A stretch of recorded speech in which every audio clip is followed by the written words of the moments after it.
जय हिंद दोस्तों, आप सभी का गांव तक एग्जाम स्टडी प्लेटफॉर्म पर बहुत बहुत स्वागत है। तो फ्रेंड्स, जैसा कि आप सभी देख पा रहे होंगे, 7 अक्टूबर का सेकंड शिफ्ट का भी एग्जाम हो चुका है।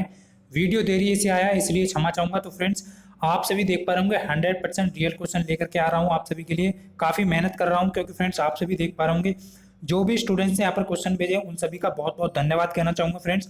और आप सभी जानते हैं कि ये क्वेश्चन आप सभी के लिए बहुत महत्वपूर्ण हो जाते हैं और एग्जामिनर ने क्वेश्चन का लेवल भी बढ़ाना शुरू कर दिया है। तो फ्रेंड्स, वीडियो बहुत इंपॉर्टेंट है। आप सभी देख पा रहे होंगे एग्जाम ने क्या क्वेश्चन पूछा है कि संपूर्ण क्रांति के जन्मदाता किसे कहा जाता है। और फ्रेंड्स, आप में से बहुत सारे स्टूडेंट्स अभी एग्जाम देकर के आए होंगे, तो आप सभी अपने आंसर को मैच करें किस प्रकार के क्वेश्चन एग्जामिनर पूछ रहा है। और फ्रेंड्स, उसी लेवल पर आपको तैयारी करने की आवश्यकता है। संपूर्ण क्रांति के जन्मदाता किसे कहा जाता है, तो फ्रेंड्स राइट आंसर क्या हो जाएगा, आप सभी जानते हैं जयप्रकाश नारायण को संपूर्ण क्रांति का जन्मदाता कहा जाता है। आजादी की लड़ाई से लेकर 1977 तक तमाम आंदोलन की मशाल के थामने वाले जेपी नारायण को संपूर्ण क्रांति का जन्मदाता कहा जाता है। ये क्वेश्चन पूछा गया है सेकंड शिफ्ट में। नेक्स्ट क्वेश्चन पूछा गया है आप सभी को, नियंत्रक महालेखा परीक्षक कैग का कार्यकाल कितने वर्ष का होता है। 100% रियल क्वेश्चन है फ्रेंड्स। 6 वर्ष से लेकर 65 वर्ष तक की आयु जो भी पहले हो, तो आपको ध्यान रखना है जो भी पहले होगी आपका राइट आंसर हो जाएगा। 6 वर्ष से 65 वर्ष तक की आयु में जो भी पहले हो, यानी कि 6 वर्ष का कार्यकाल होगा। यदि आयु 65 वर्ष पहले हो रही है तो कार्यकाल समाप्त हो जाएगा। तो ये आपको यहाँ पर ध्यान रखना है। आर्टिकल 148 पूछा जा सकता है किससे संबंधित है, तो ये इन्हीं से संबंधित है।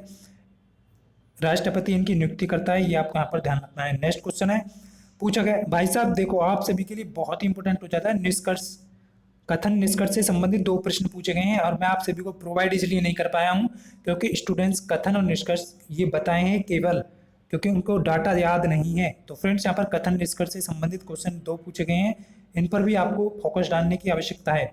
नेक्स्ट क्वेश्चन है आपका पूछा गया है, निम्नलिखित में से क्षारीय धातु नहीं है। ये पूछा गया था, लेकिन फ्रेंड्स मैं जो लेकर के आया हूँ आप सभी के लिए लेकर के आया हूँ।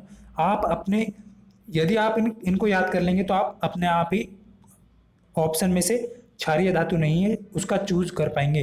तो फ्रेंड्स क्या हो जाएगा यहाँ पर, lithium, sodium, potassium, rubidium, caesium और फ्रेंसियम, ये सभी क्या है, क्षारीय धातु हैं। और आप सभी को ध्यान रखना है समूह आवर्त सारणी के एस ब्लॉक के फर्स्ट के तो सभी क्षारीय हैं और सेकंड के जो हैं वो वर्ग के वो सभी क्षारीय मृदा धातु हैं। तो आपको ध्यान रखना है क्षारीय धातु निम्नलिखित में से कौन नहीं है, इनके अतिरिक्त जो भी होगा वही ऑप्शन आपका हो जाएगा राइट आंसर।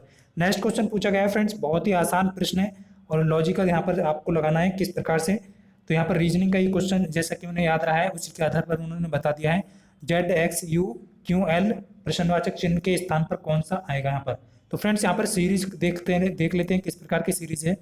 तो आप सभी यहाँ पर देख रहे हैं जेड के बाद -2 हो रहा है आपका एक्स आ जाएगा, फिर एक्स के बाद भी -3 हो रहा है आपका यू आ जाएगा, फिर आपका यू के बाद -4 हो रहा है आपका क्यू आ जाएगा, और माइनस क्यू के बाद -5 होगा तो आपका क्या आ जाएगा, एल आ जाएगा, और एल के बाद -6 हो जाएगा।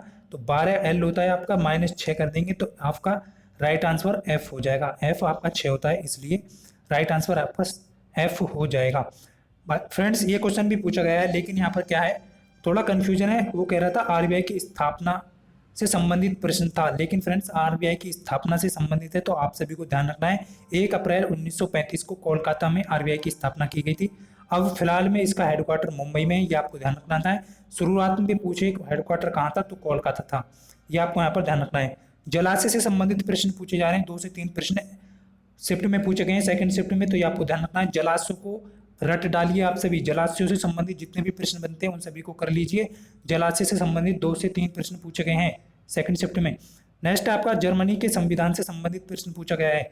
ये प्रश्न पूछा गया है जर्मनी के संविधान से क्या लिया गया है, तो आपातकालीन उपबंध लिए गए हैं। तो फ्रेंड्स आपका राइट आंसर हो जाता आपातकालीन उपबंध।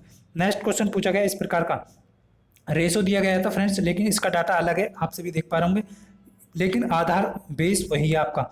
3 लड़कों की आयु दी गई थी, ये बोल रहा था 3 लड़कों की आयु दी है, उनकी औसत आयु का अनुपात दिया हुआ था, तो छोटे की पूछ रहा है। तो आप सभी को कैसे करना फ्रेंड्स, बहुत ही आसान प्रश्न है, कैसे करेंगे, 3x मान लेंगे, 3x 5x और 7x, तीनों की आयु का अनुपात मान लेंगे, तीनों को ऐड करेंगे, इनकी आयु का औसत बटे में बटा 3 कर देंगे क्योंकि इनकी आयु का औसत दे रखा आपको 15, इधर आ जाएगा आपका 3 का मल्टीप्लाई 15 से करेंगे तो 15 3 45, 45 इनकी आयु का योग हो जाएगा 45।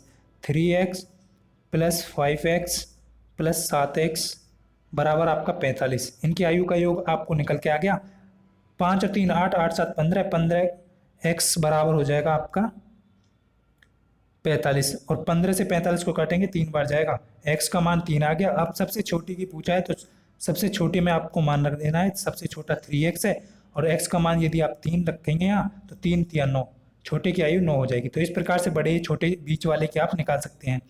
नेक्स्ट क्वेश्चन पूछा गया है चेंज इंडिया के पुस्तक के लेखक कौन है? चेंज इंडिया पुस्तक के लेखक कौन है? तो फ्रेंड्स आपसे भी देख पा रहे होंगे इस प्रकार का क्वेश्चन एग्जाम से संबंधित पूछा गया है। पुस्तक में 5 खंडों में प्रकाशित हुई है। इस पुस्तक के लेखक पूर्व प्रधानमंत्री मनमोहन सिंह है। तो ये आपको ध्यान रखना है, भारत के आर्थिक राजनीतिक पहलुओं पर प्रकाश डाला है इन्होंने, तो ये इनसे संबंधित है। नेक्स्ट क्वेश्चन पूछा गया है आपका सैटेलाइट से संबंधित 2018-19 से संबंधित क्वेश्चन पूछे जा रहे हैं, लेकिन स्टूडेंट्स को डाटा याद नहीं है, लेकिन इतना बता पाया है कि सैटेलाइट से संबंधित क्वेश्चन पूछे जा रहे हैं। तो सैटेलाइट पर भी आपको फोकस डालने की आवश्यकता है फ्रेंड्स। सभी साथी सैटेलाइट 2018-19 के याद कर लीजिए। और करंट अफेयर के आप सभी को बता दूं मैं 3 से 4 क्वेश्चन पूछे जा रहे हैं करंट अफेयर पर, ज़्यादा फोकस नहीं है। दो किसी शिफ्ट में 3 पूछ लिए जाते हैं, तो किसी में 4 पूछ लिए जाते हैं, किसी में 2 पूछ लिए जाते हैं। तो आप सभी को 2018-19 पर ज़्यादा फोकस डालना है। 2018 का गांधी पुरस्कार से संबंधित क्वेश्चन था, लेकिन ये नहीं क्लियर कर पाए कि क्या पूछा गया है, कि ये पूछा गया है कि किसे दिया गया है 2018 का। तो फ्रेंड्स आपका राइट आंसर यहाँ पर हो जाएगा विश्व स्वास्थ्य संगठन के कुष्ठ रोग के उन्मूलन में योगदान देने के लिए किसे दिया गया। तो ये आपका क्षेत्र भी पूछ सकता है, विश्व स्वास्थ्य संगठन के किस क्षेत्र में दिया गया है 2018 का शांति पुरस्कार। तो विश्व स्वास्थ्य संगठन के कुष्ठ रोग उन्मूलन में योगदान के लिए किसे दिया गया? सद्भावना दूत योही सासकावा को। तो ये आपको यहाँ पर ध्यान रखना है, बहुत अच्छा प्रश्न है। आने वाली शिफ्ट में पूछ सकता है 2020 का किसे दिया जाएगा। तो फ्रेंड्स शेख मुजीबुर रहमान को प्रदान किया जाएगा 2020 का गांधी पुरस्कार। संस्कृति मंत्रालय द्वारा ये पुरस्कार दिए जाते हैं। 2019 का भी पूछ सकता है एग्जामिनर, क्योंकि आप सभी देख पा रहे होंगे एग्जामिनर कहीं से भी क्वेश्चन पूछ सकता है। पुरस्कार ओमान के दिव्यांगत सुल्तान काबूस बिन अल सैद को दिया जाएगा, ये 2019 का। ये आपको ध्यान रखना है। 18, 19, 20 तीनों बता चुका हूँ आप सभी को। किस आंदोलन का नेतृत्व महात्मा गांधी जी ने नहीं किया था? क्वेश्चन बहुत ही बढ़िया है। और फ्रेंड्स राइट आंसर क्या हो जाएगा? बारदोली सत्याग्रह हो जाएगा, जो कि आपका इसका जो नेतृत्व किया था वो वल्लभ भाई पटेल जी ने किया था। और इसी में महात्मा गांधी ने इन्हें सरदार की उपाधि दी थी, लौह पुरुष भी इन्हें कहा जाता है। तो ये आपको ध्यान रखना है। हाइपोथैलेमस से संबंधित प्रश्न था, लेकिन क्लियर नहीं है क्या पूछा गया है। तो हाइपोथैलेमस से संबंधित ये अधिचेतक मस्तिष्क का एक विभाग होता है। सबसे महत्वपूर्ण कार्य पीयूष ग्रंथि के माध्यम से तंत्रिका तंत्र को अंतःस्रावी के साथ जोड़ने का ये कार्य करता है। तो ऑप्शन में यदि आपको अंतःस्रावी तंत्र या तंत्रिका तंत्र जो भी दिया गया है या मस्तिष्क दिया गया है उससे संबंधित हो जाएगा हाइपोथैलेमस। नेक्स्ट क्वेश्चन पूछा गया, एक क्वेश्चन पूछा गया आपका डाइस से क्वेश्चन पूछा गया इस बार। तो ये आपको ध्यान रखना है, डाइस से संबंधित क्वेश्चन भी पूछा जा रहा है एग्जाम में, और डाइस पर भी आप थोड़ा प्रकाश डाल लीजिए। और फ्रेंड्स और सांख्यिकी से संबंधित क्वेश्चन पूछा गया है, बहुलक से संबंधित आपका क्वेश्चन है।